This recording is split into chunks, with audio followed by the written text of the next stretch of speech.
This is how you find app data for games and other apps that aren't games. You go into your Files app. Let's go and search for it. Start typing in Files. You see it right there. Open that up. Once you're in here, tap on my phone, and all the folders that have a logo on them, like this one right here, and it's titled vidIQ, which is an app that I use. GarageBand logo, and the GarageBand for iOS is the name of the folder. Canva with the Canva logo. BC Wildfire with the BC Wildfire logo. Inside of these are the files for those apps. So if I tap into Canva, here are files for things I was working on. So this isn't the app data itself that is required for the app to run. It's not those files.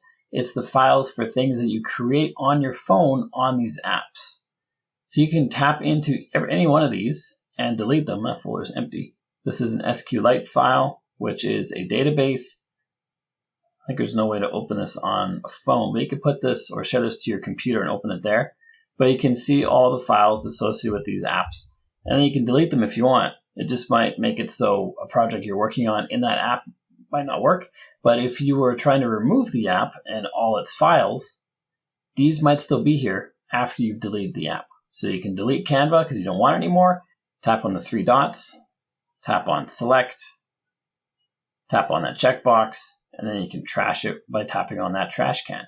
And then everything to do with Canva is then gone.